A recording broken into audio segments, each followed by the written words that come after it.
Hola, buenas tardes, Nancy, y a quienes estén presenciando esta entrevista y este número virtual del próximo número de Ontaiken. Agradecerte, Nancy, por sumarte a participar de este número, de este boletín, y bueno, compartir que desde tu experiencia, tu trayectoria, vamos a hacer algunas preguntas sobre la esperanza que nos interesan conocer. Te voy a pedir si podés presentarte, tu trayectoria, de dónde venís, para conocerte un poco más y después entramos a las preguntas. Claro, me llamo Nancy Piedra Guillén, soy profesora, docente e investigadora de la escuela y del posgrado centroamericano en sociología de la Universidad de Costa Rica. Ahí, bueno, en este momento principalmente mi labor es como directora del posgrado. Estoy dirigiendo pues bastantes tesis, proyectos de investigaciones de distintos estudiantes y también desarrollo mis propias investigaciones.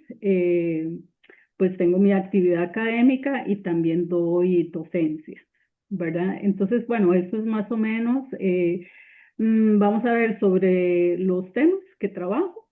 Señalar que principalmente he realizado trabajos relacionados con un enfoque de género, analizando participación política de las mujeres, lo que es la participación en general de los movimientos sociales y el movimiento de las mujeres en específico.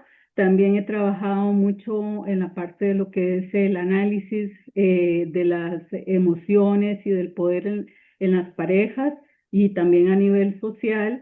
Eh, Recientemente, tengo de unos años para acá que he empezado a trabajar también en el tema del trabajo de los cuidados y de los cuidados en general, y lo que tiene que ver sobre todo con las relaciones de pareja y este tema del trabajo de los cuidados y el trabajo en general. Es lo que me ha acercado mucho a lo que es la temática de sociología de las emociones y del estudio y el análisis de los cuerpos, emociones en estas distintas experiencias. Entonces es como lo que he venido haciendo. Ujú. Buenísimo, muchas gracias, Nancy.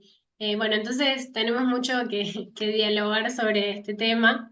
Eh, una de las preguntas que te quiero hacer es, bueno, en función de la esperanza, recuperando esta perspectiva de la sociología de la esperanza que viene trabajando Adrián Escribano, y pensando en las prácticas de esperanza. ¿Cuáles crees vos que son los factores, procesos o problemas que hoy en día nos alejan de la esperanza? Sí, bueno, podríamos decir que son muchos en tanto el contexto en general a nivel social, económico, las situaciones que estamos enfrentando, por ejemplo, en América Latina con respecto a los procesos más de una política neoliberal, pero también autoritaria, también inclinada hacia la derecha, etcétera. Tienden a romper un poco con la lógica de la esperanza. ¿Por qué? Bueno, porque desde los enfoques más, digamos, autoritarios y de las derechas e incluso lo que es el desarrollo del capitalismo en general, lo que existe es un proceso de individualización de las personas, ¿verdad? Entonces, las personas dentro de ese sistema se tienden a ver no como sujetos políticos, sino más bien como individuos aislados. Y es parte como de la lógica y la tónica, ¿verdad? Entre más individualizados seamos, entre más prácticas individuales tengamos y que pensemos solo en nuestros intereses personales e individuales, pues más efectivo se convierte el mismo sistema capitalista, con un énfasis, digamos, en lo que es la mercantilización de las relaciones afectivas y también de la vida material en general, ¿no? Entonces, claro, hay un ambiente que nos dirige en general hacia esa forma de actuar que interrumpe un poco con lo que es la idea de la esperanza. La esperanza vista, digamos, desde, como decir vos, que viene trabajando Adrián Escribano, vista no como una ilusión individual, ¿verdad? Sino como una forma de existencia colectiva que más bien persiste en la precariedad de los procesos sociales.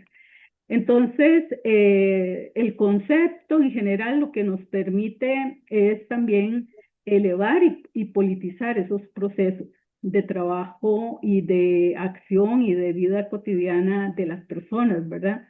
Al verlo, al ver la esperanza eh, como un afecto político y como una categoría crítica que más bien aporta como herramienta analítica para entender lo que producen las personas, ¿verdad? Y también como un sentido de resistencia acá justamente a estos procesos, ¿verdad? Que estamos viviendo, en donde estamos viendo, por un lado, por lo menos yo lo veo así, ¿verdad? Estamos viviendo una fase climática de lo que es el desarrollo del capitalismo, que también a su vez está produciendo su propia crisis, ¿verdad? Hemos hablado en general en las ciencias sociales como el mismo modelo neoliberal está teniendo una crisis y no se ha logrado y no se ha obtenido incluso lo que los políticos que la han impulsado querían, ¿verdad? Entonces, les afecta tanto, por un lado, a esta tendencia eh, más inclinada a procesos liberales, neoliberales, como a las personas que nos hemos visto afectadas en términos generales por estas políticas, ¿verdad? En donde lo social se ve disminuido en tanto atención en términos de políticas sociales, por ejemplo, ¿verdad? Entonces, bueno, yo diría que es como este elemento el que podría marcar, ¿verdad?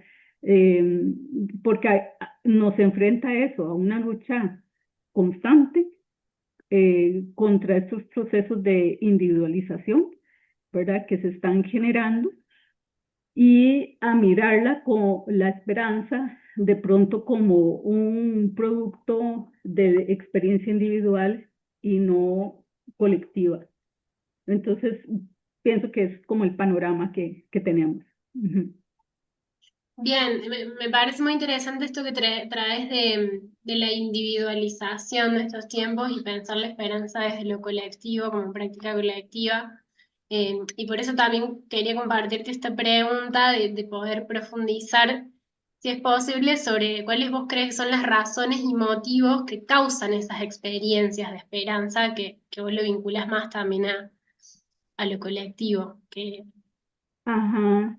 Bueno, ya ahí pienso que en realidad es que uno puede observar en términos generales en todas las experiencias colectivas de las personas cuando tratan de generar respuestas o organizarse para responder a sus propias necesidades, incluso no solo en un proceso, no solo pensando en una organización para generar un cambio general profundo, ¿verdad?, del sistema, sino también en lo que son experiencias más acotadas a nivel colectivo, para poder justamente responder a sus necesidades.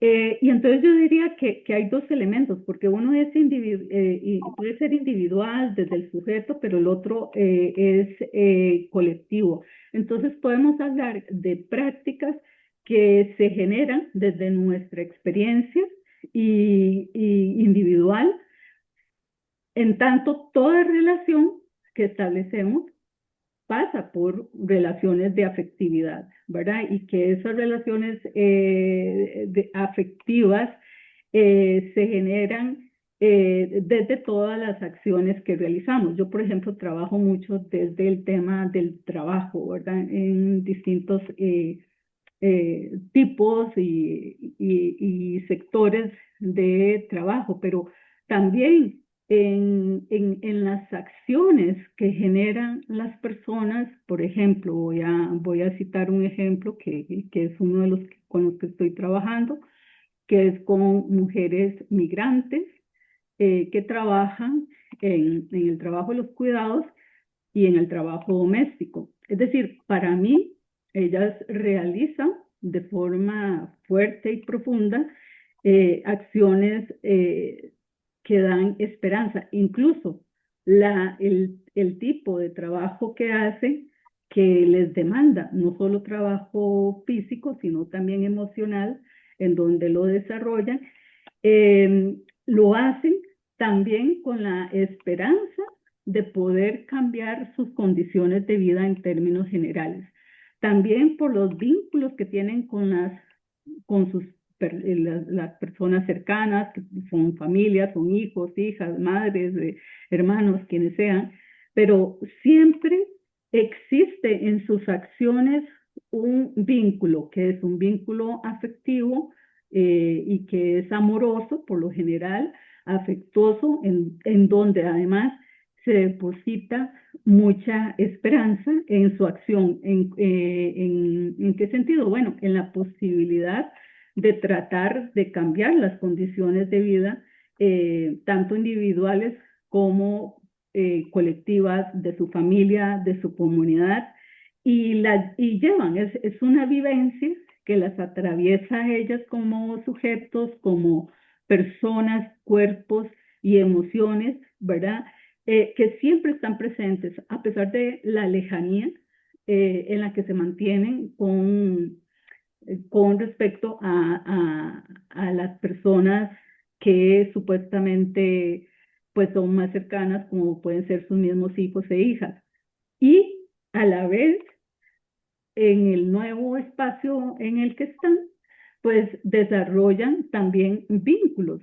Y eso es fundamental, porque los vínculos que se generan entre las personas migrantes, por ejemplo, es fundamental, ¿verdad? Son redes de apoyo, y estas redes de apoyo les dan una base de subsistencia y también de colectivizar experiencias, conocimientos, trasladarse información estratégica de cómo irse integrando, por ejemplo, a la sociedad, a distintos tipos de trabajo, etcétera, de muchos conocimientos que adquiere, ¿verdad? Yo he estado haciendo algunas entrevistas, también textos que he leído de otras personas que han realizado investigaciones sobre este grupo de mujeres migrantes. En nuestro caso, principalmente trabajamos o estudiamos, digamos, las migrantes nicaragüenses porque son más numerosas y el aporte que dan a la economía también del país, de nuestro país, en este caso Costa Rica, pues es fundamental. Y entonces ahí se observa, ¿verdad? Todos estos aspectos, estas redes que socializan y posibilitan el mantenerse ellos y ellas eh, pues en una actividad fundamental que, por un lado, les da la posibilidad de actuar y resolver problemas específicos de su vida, pero también muchas de sus acciones las hacen con la esperanza de generar un proceso de cambio más estructural, tanto hacia sus familias como hacia, en general, la sociedad.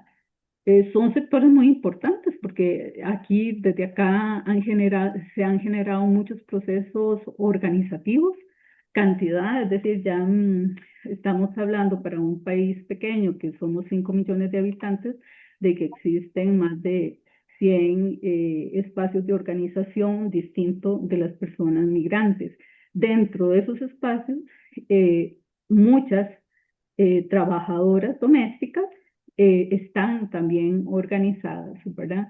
Y no se relacionan solo a veces con las migrantes, sino también con trabajadoras a nivel nacional, ¿verdad? Entonces es como muy fuerte, vamos a ver, al inicio Yo lo que quería era más estudiar solo lo que era la experiencia de ellas, de su trabajo y cómo vivían, digamos, cotidianamente las condiciones del trabajo y cómo esas condiciones de trabajo también las atravesaba a ellas en términos emocionales y cómo también podían tener incidencias o afectaciones a nivel físico-emocional.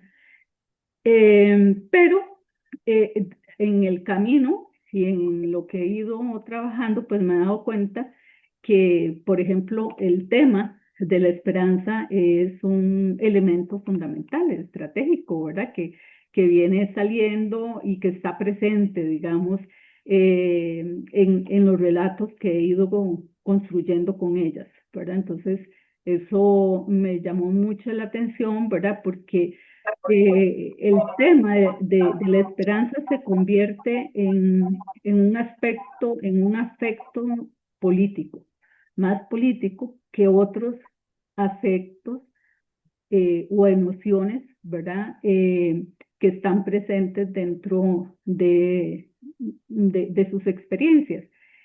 Y pienso que eso sucede porque también es una práctica situada, ¿verdad?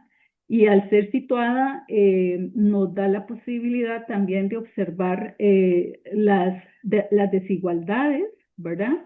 Y cómo esos procesos se encarnan de forma concreta en los cuerpos de cada persona, ¿verdad? En este caso de las mujeres que cuidan a otros y que también cuidan a los suyos y a las suyas, ¿verdad? Y que realizan un trabajo fundamental y estratégico en ese sentido. Me parece interesante, bueno, hice varias ya entrevistas a quienes van a formar parte y como que siempre encuentro una particularidad que me llama la atención Ujú. entre varias y es pensar en la esperanza y en estas prácticas y sujetos de la esperanza en el mundo del trabajo, eso me llama la atención. Cómo pensar estas prácticas en los propios procesos colectivos que se dan en el compartir el trabajo o en el afirmarse como trabajadoras, digamos. Me interesaba preguntarte más profundamente en eso, porque me parece que es algo que no apareció en otras entrevistas. Sí, bueno, es parte digamos, de lo que es para mí, ¿no? De lo que es la experiencia cotidiana. Y también de lo que he observado es que eso es un elemento para mí muy potente e importante, y es que nos remite a una experiencia práctica en donde la persona no espera de forma pasiva, ¿verdad? Eh, Sino que hace, y aunque haga cosas pequeñas, esas cosas pequeñas le aportan a abrir procesos de futuro. Y cuando se mira el futuro, se mira la esperanza, ¿verdad? Entonces es como un proceso de retroalimentación, porque se deja de ver o solo vivir el presente, ¿verdad? A pesar de que socialmente se maneja mucho ahora que para estar bien hay que pensar solo en el presente, para realmente para la evolución de la vida y de la sociedad en general ha sido fundamental ver hacia adelante y ver el futuro, ¿verdad? Porque es lo que nos genera esa necesidad pues por un lado, de agruparnos, de colectivizar, de generar procesos colectivos para generar procesos de cambio. Entonces, en los trabajos, yo, bueno, digamos, en los procesos en donde he estudiado el tema del trabajo, he observado mucho eso, porque lo he visto también con otras experiencias. Por ejemplo,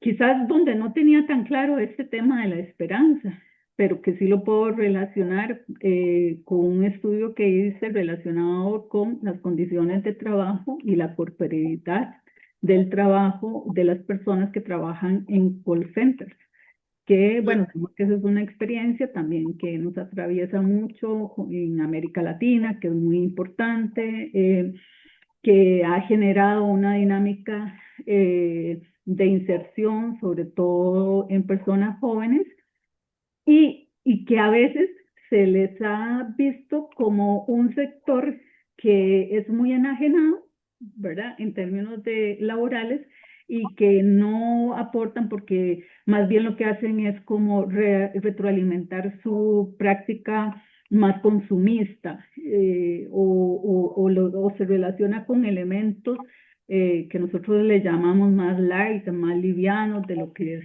la vida cotidiana.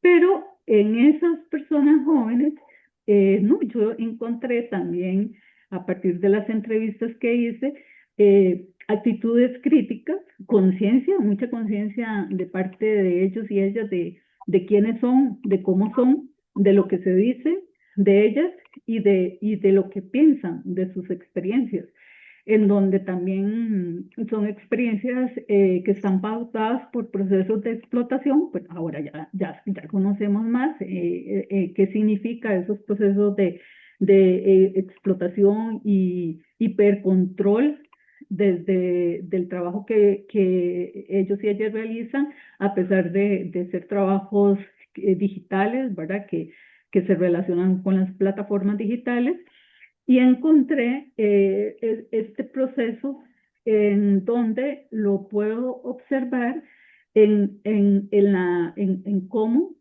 se van identificando y cómo van construyendo también un nosotros colectivo, ¿verdad? Y se empieza a romper la individualidad. Y yo pienso que ese es el paso básico más importante, ¿verdad? El hacer esa ruptura de no ser solo yo, sino que formo parte de otros procesos, de un nosotros, y ese nosotros nos lleva a un proceso de construcción colectiva. Igual, por ejemplo, como en este otro caso de las mujeres trabajadoras migrantes que adquieren una particularidad, ¿verdad? Y una diferencia con las no migrantes, pero que a su vez también construyen ese nosotros de forma colectiva y que pueden generar procesos organizativos muy importantes, ¿verdad? Y aquí está pasando eso, ¿verdad? Ellas están organizando, ellas están planteando sus demandas, sus derechos, reivindican un mejoramiento en el salario, pues, ¿verdad?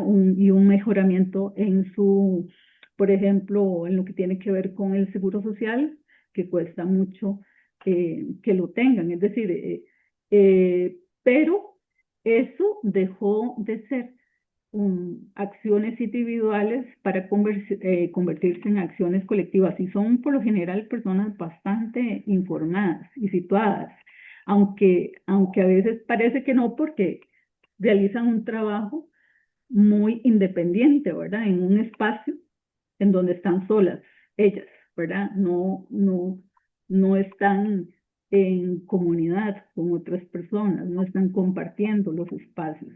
Pero aquí se genera para mí un proceso que es profundamente eh, colectivo, subjetivo, donde el tema de la afectividad es muy importante, donde compartir sus experiencias afectivas también lo es, comprenderse y además saber que pueden generar una práctica y que puede ser que con sus acciones individuales también hay una esperanza de cambio. Y eso es lo que las motiva más, ¿verdad? Y eso es lo que las mantiene acá muchas veces, tratando de llevar a cabo sus metas, metas que pueden ser personales, familiares y colectivas. Buenísimo. Em, bueno, gracias, Nancy. Que ya se me fue. Pero si querés profundizar en algo más, eh, a mí me pareció muy interesante y pensar esto como el anclaje de lo colectivo en la esperanza, esto que vos también hablas sobre las teorías del futuro, eh, como Ajá, un anclaje necesario para pensar las prácticas de esperanza. Y también en la especificidad de tu tema de investigación, digamos, de pensar en los procesos colectivos, en mujeres, migrantes, cuidadoras, en cómo partir de ahí se teje esa proyección hacia el futuro y cómo es inevitable pensar la esperanza eh, junto con pensar el futuro, digamos. Eh, ajá. Ese es dentro de varias de las cosas que dijiste. Pero si querés agregar algo más para compartirnos. No, no, pienso bueno, para mí, quizás nada más remarcar este tema de cómo la esperanza es un acto de afecto político, ¿verdad? Y que eso rompe con esta visión individualizada que ha existido, ¿verdad? Y que lo remite a veces como a elementos más ilusorios o no, ¿verdad? Sino que nos tiene que evocar, digamos, y ubicarnos dentro de esto como un acto, sí, de experiencia que es emocional, que es corporal, pero también es ético y es fundamental para vivir y para resistir, ¿verdad? Mm, Y creo que eso es lo que ha posibilitado y nos posibilita que como sociedades que vivimos situaciones a veces difíciles, adversas, de muchas desigualdades, que muchas personas logren salir adelante, ¿verdad? A través de estos procesos colectivos. Y ahora, en este momento, esto es fundamental, ¿verdad? Para poder responder a las situaciones adversas que estamos enfrentando, unos países más que otros, obviamente, pero no nos deja de afectar, digamos, en términos regionales, por ejemplo, una situación como la que está pasando con Estados Unidos, ¿verdad? Y cómo este proceso de reacomodo geopolítico nos impacta a América Latina, a Centroamérica, nosotros que estamos más cercanos y cercanos a los Estados Unidos, pues sus políticas nos inciden de forma directa y nos están afectando. Y hay muchas cosas por ejemplo, que está sucediendo, que ha pasado en nuestro país con la población migrante, que no se ha dicho, ¿verdad? Justamente a partir de las nuevas políticas del presidente Trump, ¿verdad? Con respecto a los migrantes y donde se han incumplido sistemáticamente lo que son los derechos humanos de estas personas migrantes, ¿verdad?